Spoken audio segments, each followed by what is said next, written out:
Scarehouse, and he's to let us know 30 years of production with, and thanks for having me on the show. My name's Shawn Lippert. I own and operate Scarehouse Windsor, but not just only that, I'm a serial entrepreneur. Going back to the 8th grade, the first thing that I started to sell was chips. I saw an opportunity in the gymnasium, and my teacher at the time was Mr. Lippert, and he encouraged us to come up with a business. And my business was, I think I can sell potato chips to all my classmates. And I ran out every day.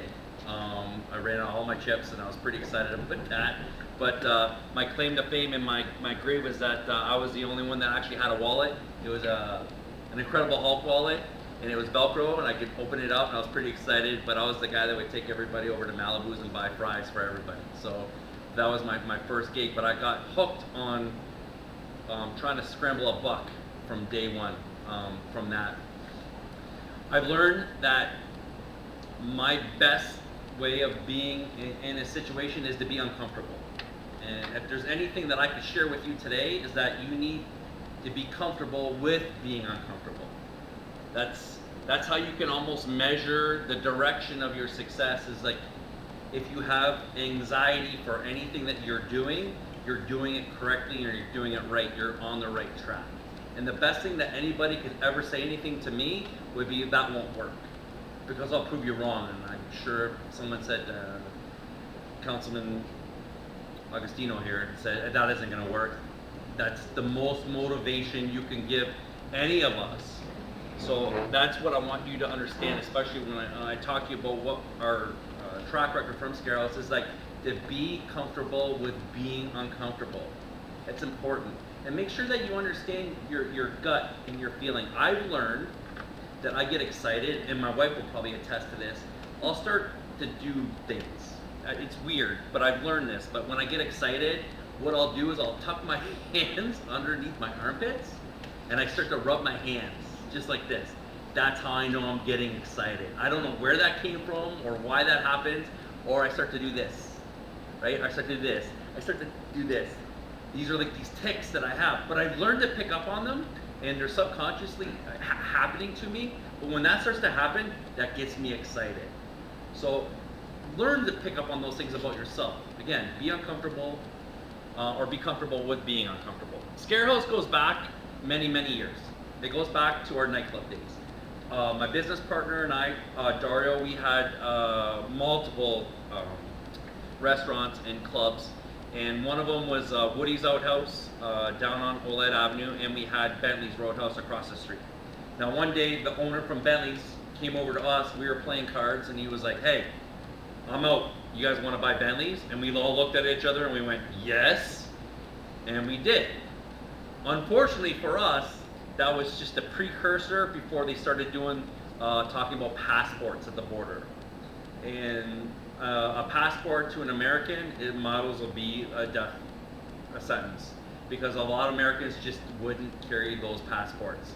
So we thought that maybe somebody might jump on, and we might be able to keep some of our clientele.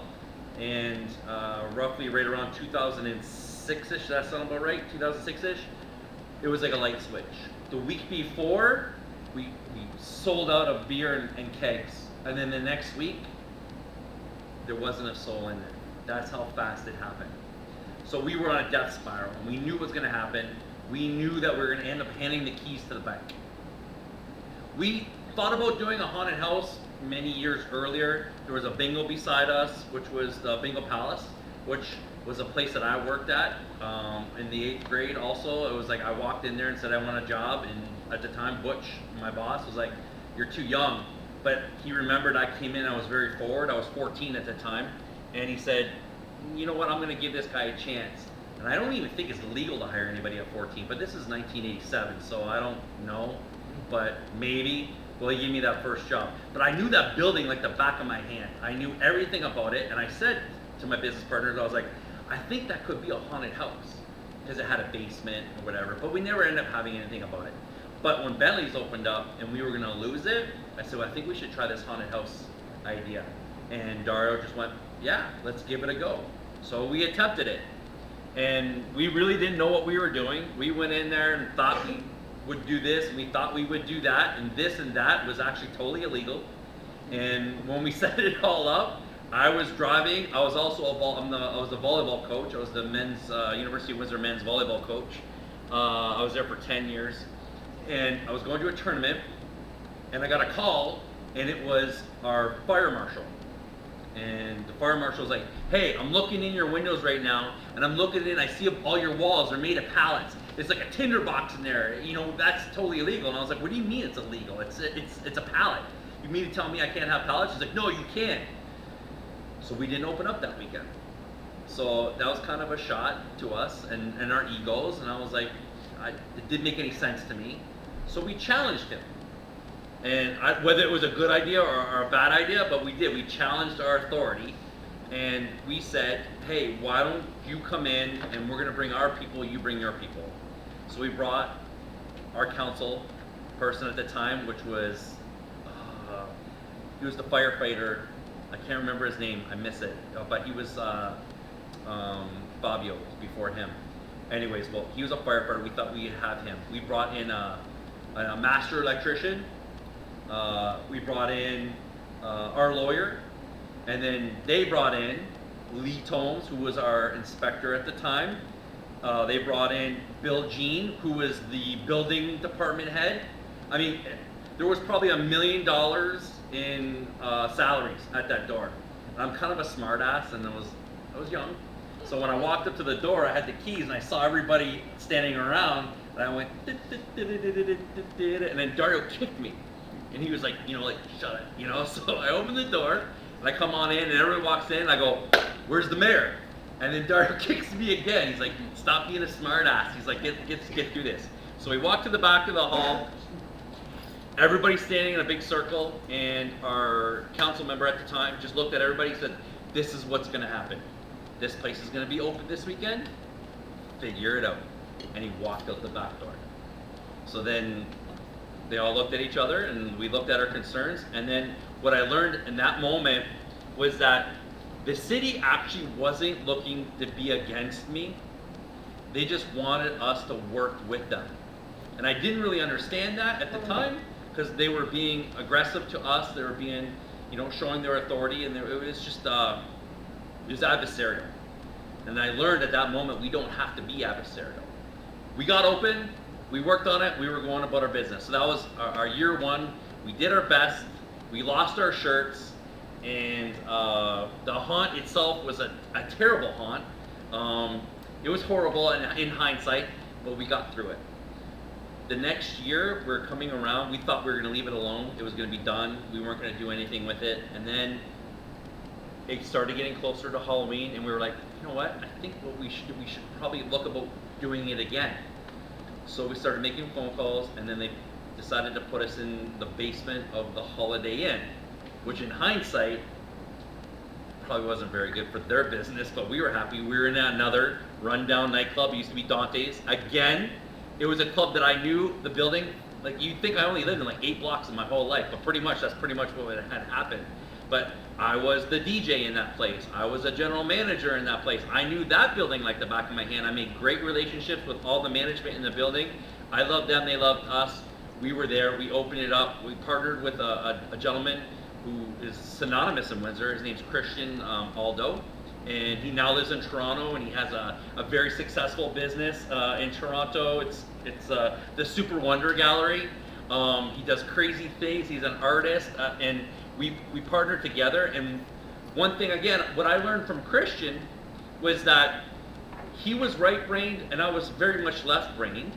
But when we came together, we were a formidable force. And Christian actually came and lived with us for a little while, and he went crazy. He's like, "You live in South Windsor, I can't handle this." He's like, "I gotta be there." And Christian actually set up shop in the haunted house. He lived there in the basement of the haunted house, and he ended up making a deal with the hotel where he was gonna create a mural for them, and then in return, he found a place to live. Again, another one of those guys who understands that being uncomfortable is comfortable. You figure it out. You always try to find a way. He's a survivor. He's a serial entrepreneur. That's what he is. He's another person I've learned a lot from just in that brief little bit of time that I had with him. But we were downstairs in Dante's nightclub. We did that for many, many years.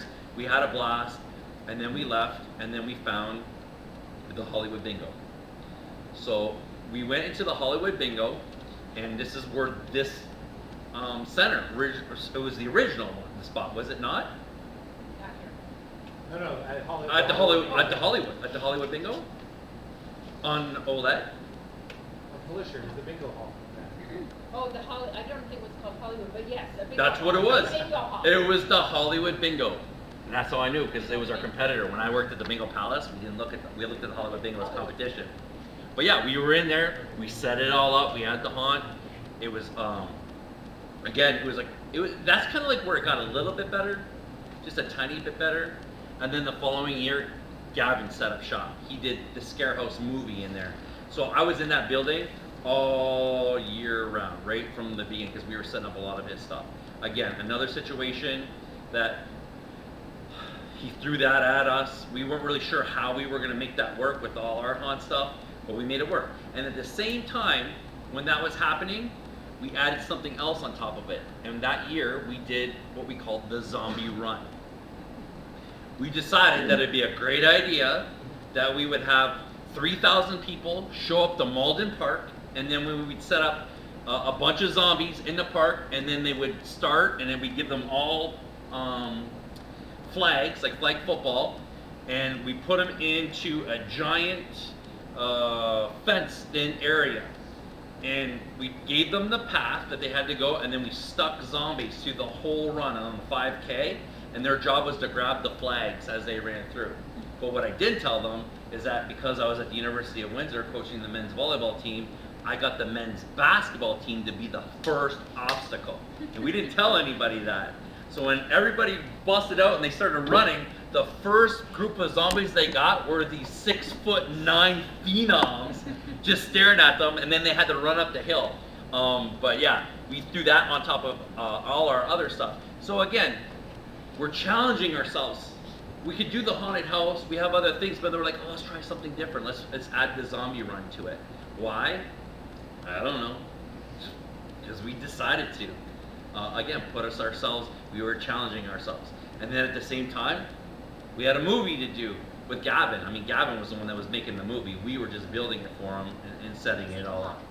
So then, after we did that, we honestly thought that we were probably ran with the Scarehouse and we were kind of done with it. But I decided that if we didn't find a permanent home, then it would fall through. Because it was almost impossible to keep with the Scarehouse and not have a permanent home, because we're like a traveling circus. There's nothing more frustrating than building something and taking it down. It's like a shot to your heart. It's like you spend all this time and energy into something, and then all of a sudden you got to take it down, and then it's gone forever. But the one thing that we could never do is build on top of it. Because if you can build on top of it, you just make it better and better. And if it failed, you try again and you do something else. But we can never get to that next level because we're always taking it down. I started at that process then. That would have been 2013-ish, 12-ish, somewhere in there. I got to the point where I was begging. I have friends at the Windsor Star. I was like, hey, listen, can you maybe run they ran a story. Said, hey, these guys are looking for a permanent home. I had people coming in, hey, try this place, oh, try that place. It would never work. I mean, it's probably no different than when Amanda was trying to find a permanent home for this place. It's very discouraging because things just don't match up. You can't spend all kinds of money on a commercial building. That's why we're always in an industrial building, because industrial is cheap. Commercial is not. You're only open for 20 days. There's only so much revenue that you can make in that little bit amount of time. So the math never worked, ever. But I said I was just going to keep trying. I went, I found the building we're actually at now, but we never got it right away. But I went, and there was a gentleman, his name is Spiro. He is a character, and he's actually our character in our haunt. I don't know if he's ever I don't think he even knows this. We created our guy that answers the phone to be him, because that's the way he talks. He's like, good evening, I'm Spiro. And then now this is the guy that I use, and I don't know if you ever met him with the building with Rami, but he's our main guy. I went to him and I said, I want to be able to build our haunt in your building where we're at now. It's a 90,000 square foot building.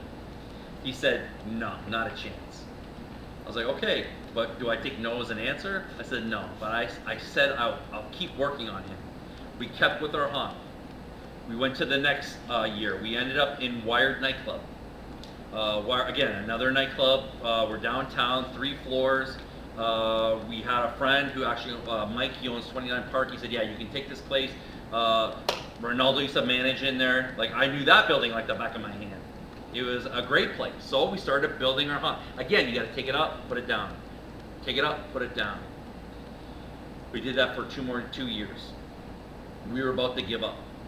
And then Spiro says to me, fine. If you can get it done, I'll give it to you. That's all I needed to hear. And I said, I'm going to hold you to that. So I didn't know what to do. So I remembered what I learned the very first year that we ran the haunt was work with the city. Don't be adversarial. You know, flex when you have to, just to stick up for yourself, but work with them. I called 311. I was like, hey, and I remember the guy's name that answered his phone. His name was Ryan. Because I was like, hey, and he's like, hello, and they have their spiel that they talk about. Is, you know, what can I help you with? I go, I want to open up a haunted house.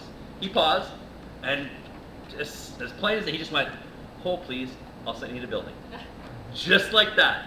Puts me in the building. They answer the phone. At the time, there was a guy named Werner in there. Werner answered the phone. He never, I guess he just never answered, but that day he did. I told him what I wanted to do. He didn't say no. He didn't say he was crazy. He just went, let me get you somebody that will help you. I was like, okay. I did. They put me to Justine.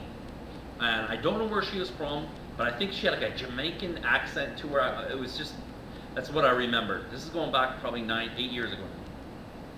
She told me, okay, let's find something that will fit what you want to do, because it's an industrial building.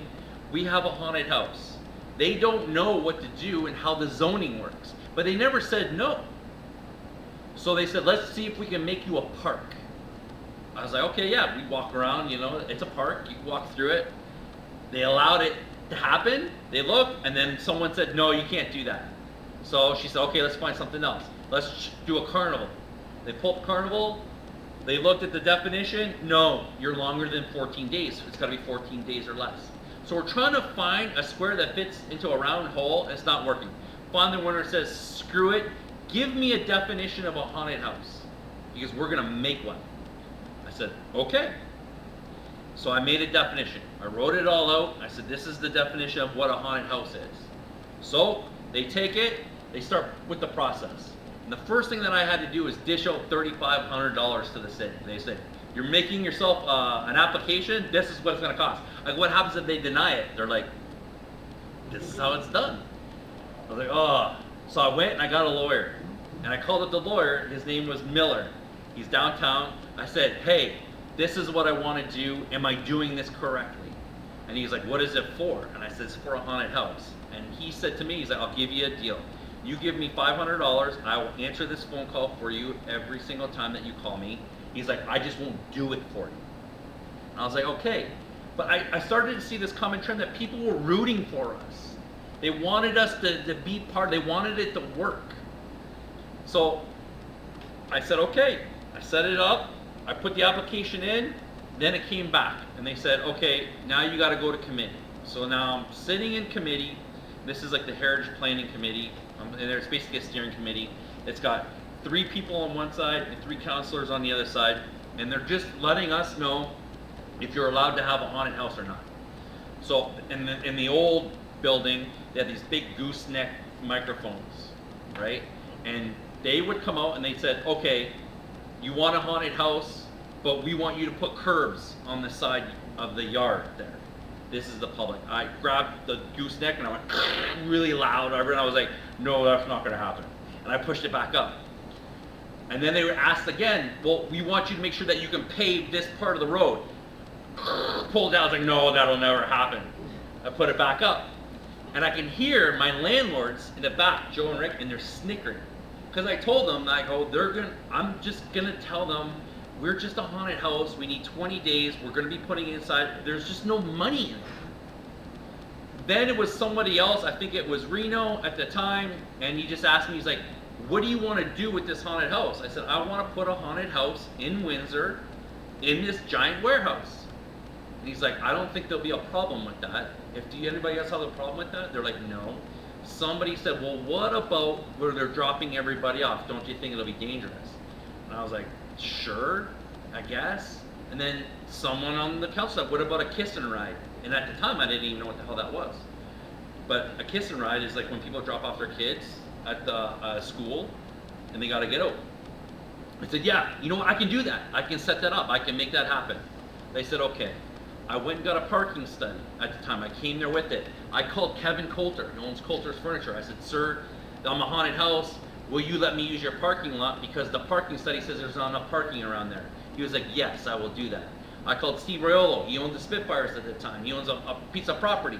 I told him what I wanted to do. He's like, yeah, you can do that. Again, people that were working for us, they were rooting for us. I haven't hit a roadblock yet other than just municipal guidelines or just standard rules or policies, but the people wanted to make them work for us. I wasn't afraid to go out and find a way to get this thing done. And there was other people rooting for us. So at the end, they approved it. They said, go, okay, no problem. Now it's got to go to council. We were begging, we were hoping it'll end up on consent. If it ends up on consent, that means everybody's agreed to it. It's already done and it wouldn't have to go anywhere. Well, anyways, it ended up on consent.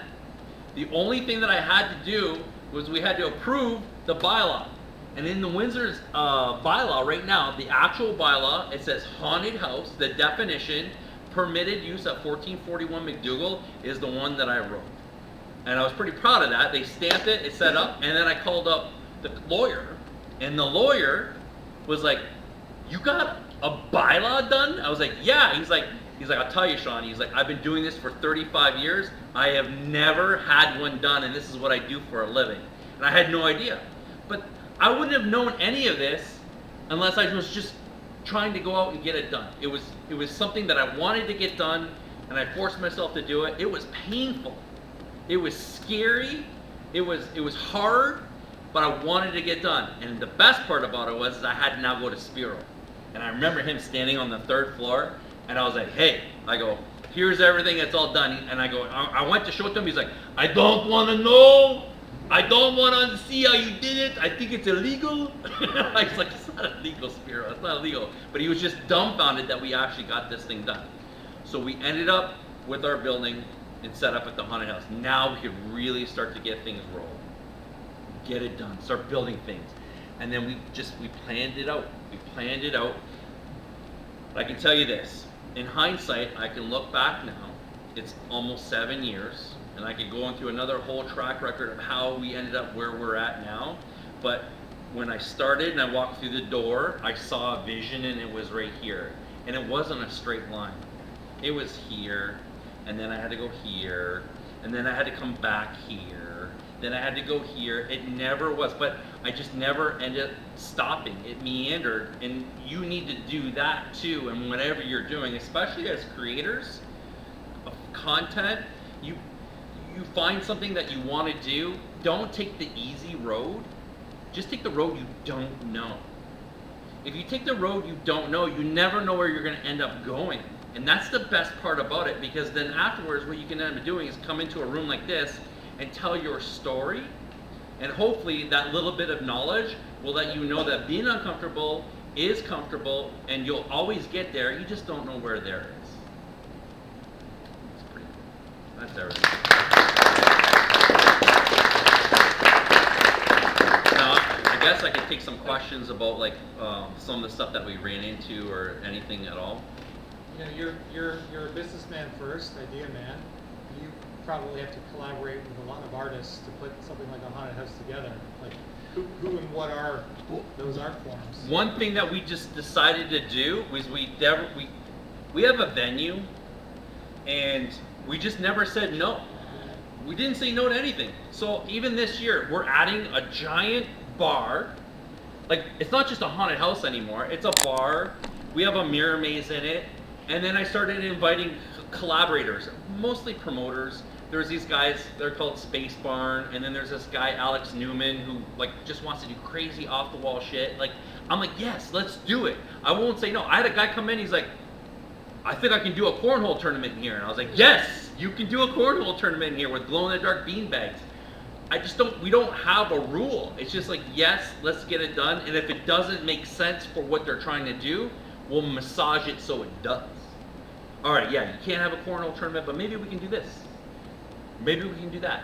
Yeah, and every day there's pretty much somebody asking us if they could do something in there. I don't know.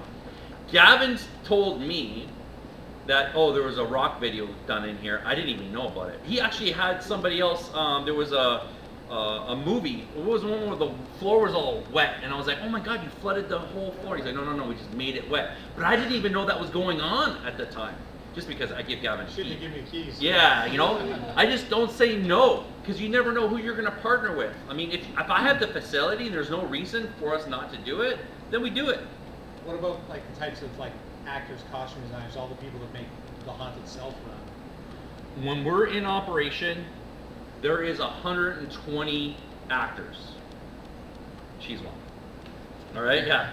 There's 120 actors. How many makeup artists do we have now? I have 9 coming back from last year. 9 makeup artists, MUAs. Yes. 9 MUAs, 120 actors on average, full security. I mean, licensed security. On any given night, there's 5 to 6 of them. We have bartenders. We have immersive dinners.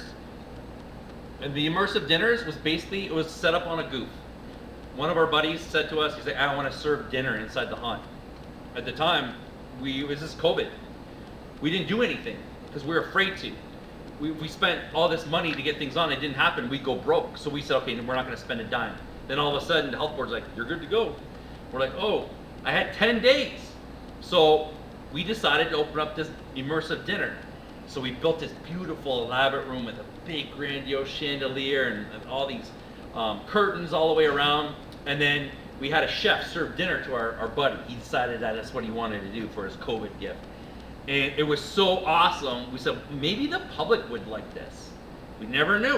I've never heard of it. I've heard of dinner theater. I've heard of storytelling. Things move inside the room. It's like Disney, like the clocks move, things fall off, the cabinets start to shake, but never combined into one. So we made a 3-part story, and we set it up. Then we let in the public, and we sold, I think, 20 meals at the time after that, and they were over the moon. Again, we just didn't say no. It was hard, it was weird, it was uncomfortable, but we made it work. And yeah, now we have 4 rooms. We have 3 turnovers, and Nico Taverna is our caterer, and we turned over 3 46s. What's the math on that? 3 times 46. Come on, someone's gonna help me out here. We're filmmakers. 138. 138. So we flipped over 138 meals on a Saturday night. Nico was like, you were the busiest restaurant in the city on a Saturday night in October. If you sat down 138 people at $99 a plate, he's like, you were the busiest place in the city. Just because we didn't say no.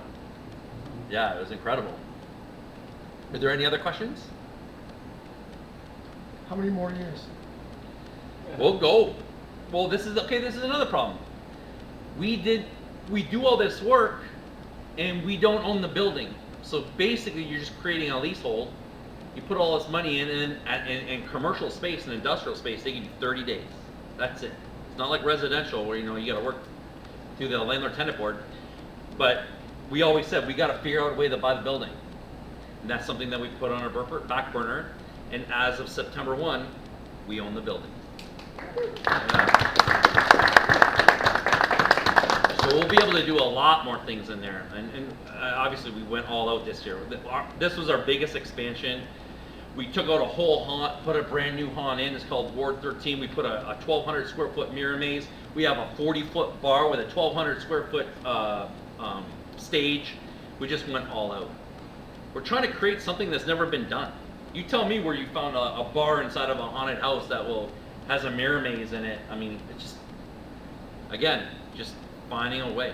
Paintball? Could you shoot paintball in there? As a matter of fact, we did. We had people reach out to us through Airsoft, and they wanted to do search and rescue because we have narrow hallways. So they have they practice that going through. I haven't got it to make it work, but yeah, it's definitely out in the open. Windsor Police Services, they've reached out to us. They said that they could use that as part of their training. So I mean, yeah, it's doable. It's possible. I mean, we just haven't got to it yet. You're talking about how it's better to work with the city than against the city. I know you were doing a lot of the actual work, and the city was kind of just the yeses and the nos. But what work were they doing to help you with it? Like, were they doing any of the marketing? Were they putting the word out there at all? They took me by the hand. They taught me, showed me how to get it done. They just didn't, it wasn't hands off. No, it was specifically, they're like, oh, this is where you need to go. And they don't have the time or the resources to actually do it for you, but they go, this is how it's done. This is what you need. And they're there. I mean, there was many times, I had a specific person, and I hugged her at the end. I was so happy. I gave her a big hug, and I was like, Justine, we did it. And she was like, I can't believe we did it either, right? It was celebrated all the way through. It's celebrated with the city. And I'll tell you this. This is something that I just remembered. Every year we get a fire marshal, and it's a different fire marshal. And you get to know them by their names or whatever, and they come in and they walk through and they go, I'd like to have this done, and I'd like to get this done. And every time they say, I'd like to get this done, that means that's $1,000, and I'd like to get this done, that's another $1,000. They could come in and spend 15 minutes with you and then blow $5,000. And what can you say, right? I mean, they're just making it safe. They're in charge of public safety. But where it started to get a little wonky is that one guy would say one thing and one lady would say the other, and they contradicted each other. And I was like, this is bullshit. So I did. I got mad. I went down to headquarters. I went to the fire chief, and I introduced myself, and he was like, yeah, and he's retired now. I can't remember his name. What is it? No, that's not Norbert. I got Norbert. Oh, okay. But the fire chief was in there, and I went, Chief, I go, this is my problem. Every time you guys come in, you cost me a fortune, and now you're telling me to do things that are different. And he was like, and he goes, Norbert! And then this guy walks in with a crew cut, and he comes in, he peeks, he's like, yeah, boss, what's up? He's like, congratulations, you've been promoted to head of haunted houses on public safety. He's like, how many are there? He's like, 1, meet Shawn. And Norbert became our guy. And he was our guy, and he was our guy for 3 years, and then he retired, and now we have Karen. And now I see Karen walking down the street. I'm like, Karen, I'll see you in a couple months. She's like, I'll be there. And they bring other people from the fire department because they know they're coming in. They just want to see what we've got done. I had that relationship with building. John Ravel, he's in charge of building. Anytime I have a problem, he's like, call me. Because they're very specific issues and problems. There's not there's a rule book on haunted houses. There is an act for it. It's called the Haunted House and Maze Act, but it's so convoluted with different ways of doing things. There's not anything that's concrete, but they've opened the door. I have his cell number. I have the fire marshal's cell number. When the health board with COVID, they were open. The city will work with you. You just got to be able to work with them and understand that they will help you do it. It's not like they're gonna stop you from doing anything. How many haunted houses have you been to? Maybe. On that tour, we did a lot. Yeah, we're kind of nerds about it, but I'm not a haunter in the way that, say, my business partner Tommy is. Tommy's a true haunter. I came in backwards. I came in as the business guy. Most haunted house people, they're not good business people because they look at the haunt first and they go up and they go out that fast just because they know what the haunted house needs to be and look like, and they'll just spend all their money getting it there. We are on our 17th year, and this is how long it's taken for us to get to this point. We didn't know this is where we would end up, but this is where we are. We came in as business people first, and we understand that there's a budget. We understand what needs to be spent. We know when we need to take a risk and not take a risk. But Every year we go to St. Louis. It's a 100,000 square foot haunted house convention. It's as weird as it sounds. It's amazing. There's vendors from all over the world. There's patrons from all over the world. There's nothing like we walk down the aisle, you hear people from Italy, you hear people from France. It's where Disney, Universal, all those people come in and they buy from there, and we're buying from the same vendors. But we've been at a lot of haunted houses, that's for sure. We did a tour that started down, and that's another thing too. By chance, geography, we're at the northern end of the Mecca. The Midwest for haunted houses all the way down into Louisiana, that's where all of them are. There's about 3,500 haunted houses. And in Detroit, Windsor, Detroit has 13 of them, Erebus being one of the big ones that's in Pontiac. There's a website called scarefactor.com. You can see where they all are. And again, I hated the fact that Windsor wasn't part of that. They were in Michigan, we were in the international part. And if I typed in Detroit scare houses, I'm closer to most of those haunted houses because we're surrounded by them just by our geography. And I was relentless. Every year I set it up in my phone and I would call and I sent a message, I go, we need to have Windsor as being part of the Michigan side. And they would say, no, you're not, you're international. And I don't know, for whatever reason, this year, the guy that answered the side on the other side, he was like, you know what? You're right. And now we're included in the Michigan haunted house section. So yeah, when people type that in, there's a picture of us right there beside that. Like, yeah, it just makes sense, right? So, but again, we just pushed it.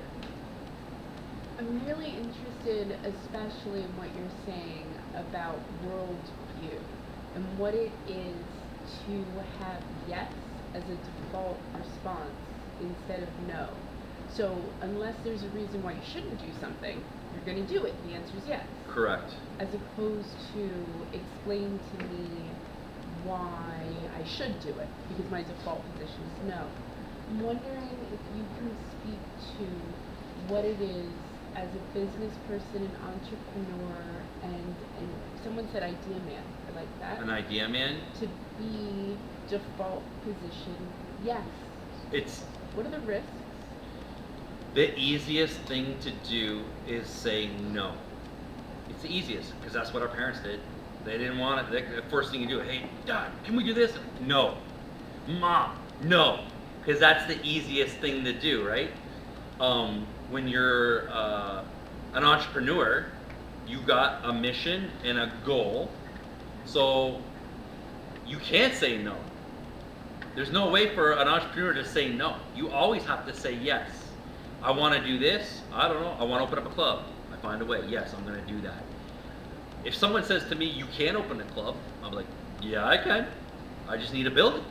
As soon as I find the building, I'm going to build it. So my default's always yes. It's always yes, no matter what. You tell me that I can't have staff. I'm like, why not? Why can't I have staff? I'll find staff. Like right now, that's the biggest problem right now. We can't find staff in anything that we do. And nail salons, we have nail salons, we own a volleyball league, we have a haunted house. Our biggest portfolio is real estate. We have about 35 employees. We have 200 tenants. We're all over the place because we're really diverse in our business sense outside of Scarehouse. But every day we're just figuring out how to get shit done. That's it. You gotta get it done. So there is no no. No is not in the vocabulary. What about the riskiest thing you ever did in your life? Almost 12 years ago to the day? I can tell you the one that kicked us right in the you know what was. Yeah, you missed that one. Yeah, I did. Points. No, no, I was gonna tell you. Oh, the wedding. Okay, no, I'm gonna tell you something that where you think it's a for sure thing. So Dario and I, we thought fireworks night. We're like awesome. So we reached out to Maggie DeRoche, who runs Summerfest and everything. We thought for sure we had a for sure idea. We're like, yeah, what we're gonna do is we're gonna have a big ass party right downtown, right underneath the fireworks. And we're gonna get the space, and we set it all up, and we set up a big stage, and we spent $30,000 on this party. And if you looked from space, coming straight down on this party, you would see 700,000 people in a big empty spot in the center of this whole party. just like if you're looking at Central Park from New York, right? Just this big space in the middle. We thought that would work, and we thought it was good, but what we didn't understand was that nobody wanted to pay $5 to get in and have a beer when they're out there just to watch the haunted house. Or sorry, the fireworks. But going back to what Gavin was leading to, I took a chance, and again, I took a risk.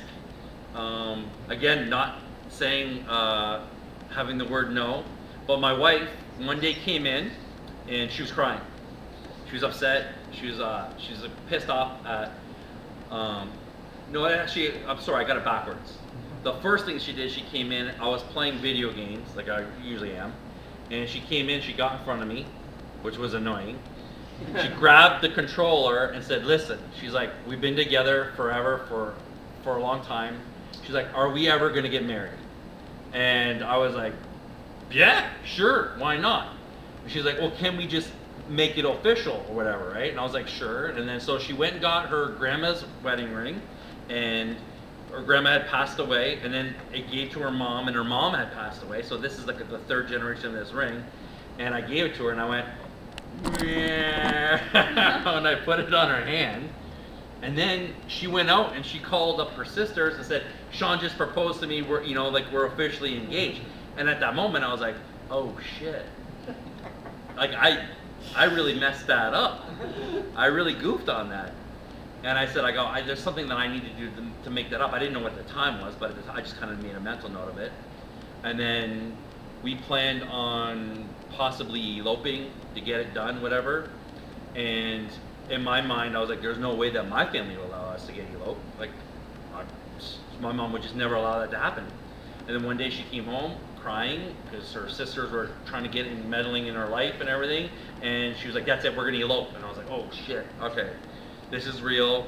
So I came up with a plan that whenever I asked her a question about the wedding, I was just gonna write it all down. And I did this for a year. Everything that she said, I go, "Oh, if you did this, like what kind of centerpiece was you? Oh, I wanted this, I wanted that, I wanted this, I wanted to have Martha Stewart ball. Who would you want standing?" I planned her entire wedding without her knowing it, and then made it happen. So I rented the venue. I made her look that we were gonna go to Vegas, so she had her dress. But then I went to Diana's dress place. I ended up going in there, and I went up and I told her, I was like, "Hey, listen, when you got the fitting for that girl, her name was Colleen, I go, you gotta stall this."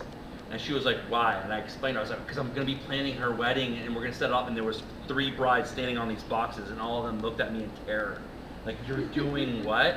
But I planned the entire wedding. She had no idea. I got her friend Tiffany involved.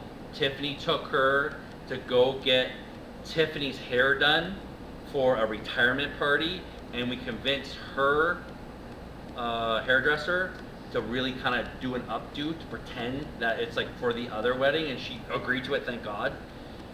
When she left that morning, I made sure that she couldn't get in her car, so I said I needed to borrow her car so she couldn't leave work. I took the entire bedroom set from our house, brought it to the venue, so just in case she had the clothes that she wanted. And then when she showed up to drop off the cake for the party, we were all set up there. There was 207 people there waiting for her that she had, and we had the wedding.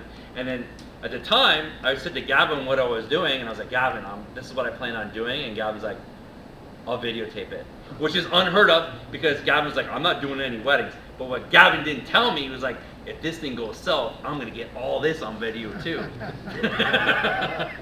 So whether it was gonna be yes or no, he was gonna videotape it. But again, I took a risk. I didn't know what she was gonna say. She said yes. I just have a question about with COVID and everything, and how like 2 years pretty much decimated tourism, like live theater and all that. How do you find coming back now? Like, do you find that you're getting more people coming out, like to the Scarehouse, or is it still a work in progress? Or what are your thoughts on tourism basically coming back to this area? Okay, so in 2020, we didn't know if we were going to open, Right. so we didn't do anything. In 2020, we crushed it. It was it was overwhelming how many people showed up for this thing. It was the moment where my business partner and I looked at each other and we went, this is something that we should take to another level, right? Because we had the dinner rooms. We were really forced to figure it out and really come up with a way to make sure that it got done, one, the way that the health board wanted it done, but also in a way that we felt comfortable that what we presented was good enough for the show. And it worked. We were sneaky, I'm not gonna lie. So I got two addresses. The law stated that at the time you're only allowed 50 people per address. So we actually used 2 addresses to get us to 100 people, but those were the rules. They gave us the rules, we made it work. And then we added another layer of safety where we put 50 people on one floor and then another 50 on another floor. We actually separated them. We don't do that anymore, but I mean, we just figured that, well, if they came in and they saw that we were kind of playing with those numbers, we said, hey, this is what we did. We separated it all. So when these people went up, these people went up, these people went out, the next people came in, and we just shifted it that way. But yeah, that was a killer year. And then 2021 was on top of that year. The one that actually slowed down the most for us, where it's a little bit scary, was last year. We didn't get that huge increase that we experienced in the last 2 years. And we attributed that to there's just more stuff happening. In 2020, we literally were the only thing open. The theaters weren't open, the bars weren't open. Like it was only us. Somehow, some way, we fit into this thing, and because we created our own luck by being good at what we did, we were ready for it. We didn't know we were going to be ready for it, but we were. And they came by the thousands. Everybody did. And they were just so happy to be out, and they're excited to be there. And we had people coming in. Was that the year that we got people from Kentucky? No, the Concourse. Well, at the time, did we get them in 2019? Okay, yeah, I'm getting my 17 years. They start to, yeah. But I mean, yeah, 2020 was a killer year for us. COVID was not an issue for us at all, other than the pain in the ass of like getting open and doing it. We got more efficient because of COVID. I'll tell you this. COVID made us extremely efficient. We did time ticketing, and at the time we were doing time ticketing per hour. So in order to get people out quicker, we had to do it by the half hour. So we tested ourselves. We put people in, and we can only do so many people what they call throughput, because if you can imagine, we call it feeding the monster. Here's your haunted house entrance. These are the people. You put 6 in, a minute, 12 seconds, they go, the next minute, 12 seconds, the next people go. So you're constantly feeding this monster coming through. Well, the easiest thing to do is just create a big lineup and come down and then go, and you do that by the hour, so you can put a couple hundred people and set them up. We had to do it by the half hour. We're like, can we actually do that by the half hour? Because now you're down to like 85, 90 people. Are we efficient enough to do that? I tell you, we figured it out after the first day, and then we kept it.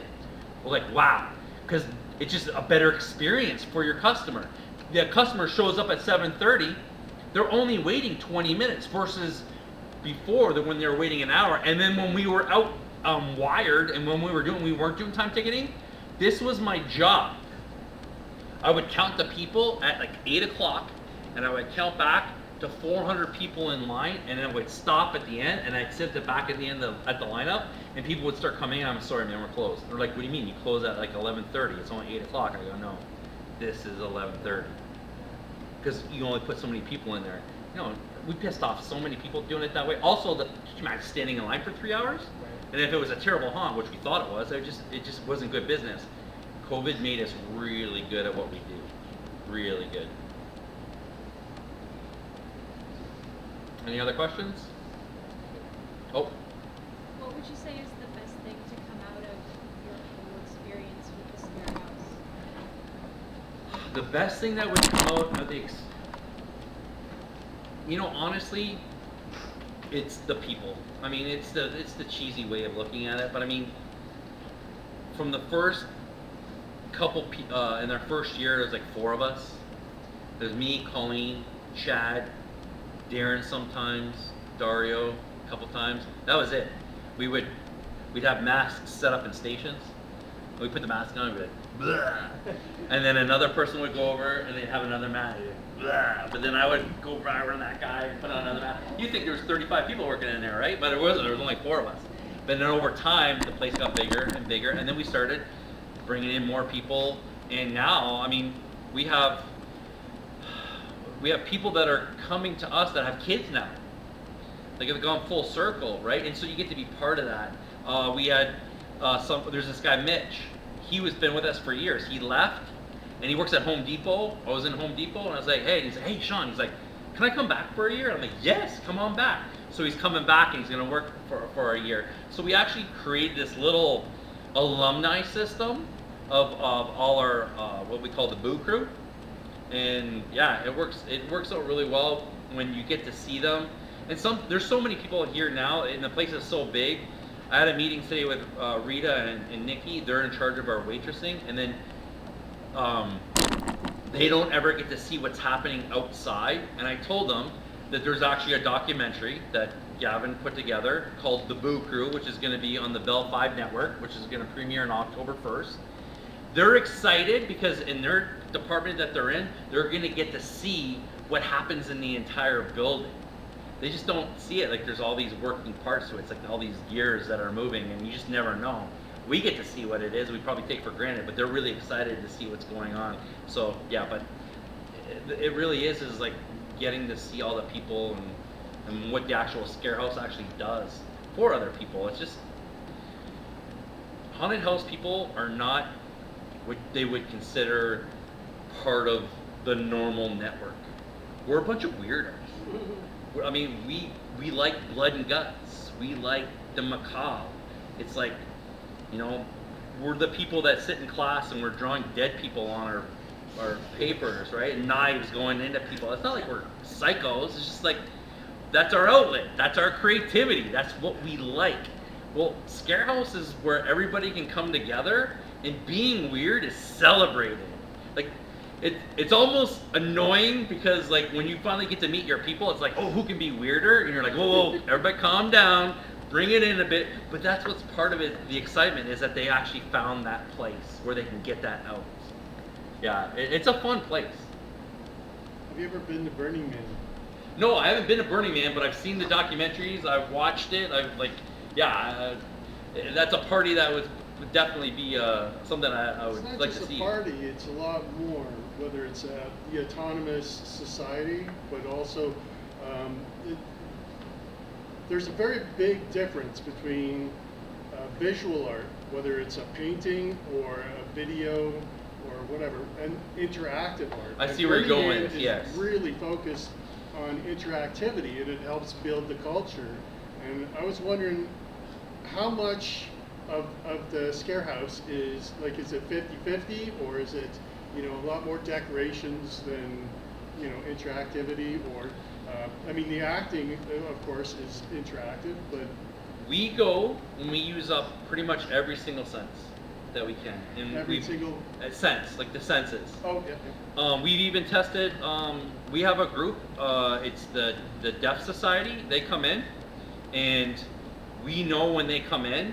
And to the best of my ability, like there's some of them I explain like, what do you get out of this, like that, and they feel it, like they feel it, they feel that the energy. They can't hear anything, right? But they feel it, and they're scared when they walk through it. And so we talked about today. We had a meeting. We said, okay, let's prepare for all our things. And so what we have is we have a piece of paper, and it's all written out, and we find out that they're there, and we hold the paper up to them, and then it's Giggles. And Giggles is kind of like this smart-ass clown at the beginning, and he's always messing with you, and he always writes something smart-alecky to them. He's like, and he'll write down like, I know you can't hear shit, so listen up. And that's what he says when he gets it to them, right? And then they start cracking up. They love it because, you know, like now it's an experience for them that's special just for them. It's not like we're showing that to everybody, but we're prepared for them, right? But yeah, the only sense that we don't use is smell. And the reason is simple. When you're using smell, you can get disgust. And when you're disgusted, it gives you a bad experience. And it's just like anything else. Like when there's a car accident, you had that. If you've ever been in one, the smell of burning wires, rubber, it'll bring back a memory that's horrible. It's just not a good feeling. Whatever. Fear is something that is exciting. It's actually enjoyable. Smelling something like, I don't know. There's a lot out there. Like you can buy cat urine. You can buy rotting flesh. You can buy gunpowder. Like these are all smells that people will do in haunts. They're very extreme that way. We just don't use that, but we'll use every sense, like all the way through sight. There's when you're going around in the dark, we have a part of our haunts called Haunted Darkness. It's an add-on. 100% dark. Like you can't see a thing in there. I don't know if you've ever tried to find complete darkness. It is hard. It's like trying to stop a flood of water with light. And it takes us weeks to get to that point where you can't see anything, and so you're feeling around the whole place, and obviously you can start messing with them. But yeah, again, yeah. In San Francisco, there's a science center. I think it's called the Exploratorium, and they've got like a multi-story. I don't know what you call it. It's like a maze you crawl into, and it's one is all fun fur, and another one's all plastic, and it's just really amazing. Now, of course, kids will go in there and they'll throw up and whatever, and they hose it out. But I don't know if it's the same sort of thing, but you could do that in the dark if you like. And also, a group of us, we rented it once and did it on acid. I got a mirror maze for you this year, that's for sure. Yeah. I can tell you right now that we are all in on what we're doing because we feel as though that the world as we know it is 2D. We're doing it in our schools, we're doing it in our entertainment, everything is visual 2D. We feel as though that visceral experience will always be wanted by us as human beings. It'll always be there. Like the service will be there. I mean, you can get a lot of things done, but the actual servicing of interaction with people, and it always comes down to, like we joke around it, everybody loves to be hugged. It's the same thing. You can't get away from that, and that's why we're all in for the haunted house. You're sure there's VR and we're gonna experience it, but there's something about this tactile way of experiencing things. It just has to be there. That's why we feel as though we're on the right track, especially with the haunted house. Anything else? Well, thanks, guys. You got a question? Yeah. Are you open all year round or no, just for 20 days? We're open for 23 days only. Wow. So September 15th is the first day that we open, and then certain days that we're open, and as we get closer to the Halloween, we'll start bunching up the days. So it's every weekend leading up, and then that last week leading up to Halloween, it's like a 10-day run that go right through. And then October 31st, yeah, we lock the door and we don't think about it for a little while. We spend some time chasing the sun. I was gonna say, would you ever consider doing like a zombie Christmas type of thing, or like zombie Easter? Yeah, I mean, okay, so our immersive dinners allow us to actually play with that a little bit, and we need to get to that point. And that's another thing too, is understanding that waiting is good. Being patient is good. We'll get there. It's in our so this year, so there's this place called Theater Bazaar in Detroit. They're not doing it this year. So we've been contacted by them, and the people that were involved there are now coming over here, and they're like, hey, can you do something in your haunt? I take them for the tour, show them all around, and they're over the top. So our first dab at that is November 3rd. It's called the 7 Deadly Sins, and they're playing on each sin all the way through the whole Deadway area. So they came in, so they're gonna do the mirror maze, and then over the mirror maze it's gonna be like, and I gotta put on the through the announcements, like through the PA system, going, I am beautiful, I'm not fat. And then as you're walking through the mirror maze, that's envy. Then they have one with sloth, and they got masseuses coming in, and they're going to be massaging people in there. There's gluttony, is like Rita and Nikki are making all these foods, and there's going to be that there. So there's lust, which is Yeah, it's, yeah, That's but the yeah. best one. Oh yeah, all 7 deadly sins. Like they're planning it all right now. Actually, it's gonna be a cool party. Yeah, Alex is involved with that with those Theater Bazaar guys. Talk about finding your weirdos. That this is their home. We found our people. That's for sure. All right, thank you.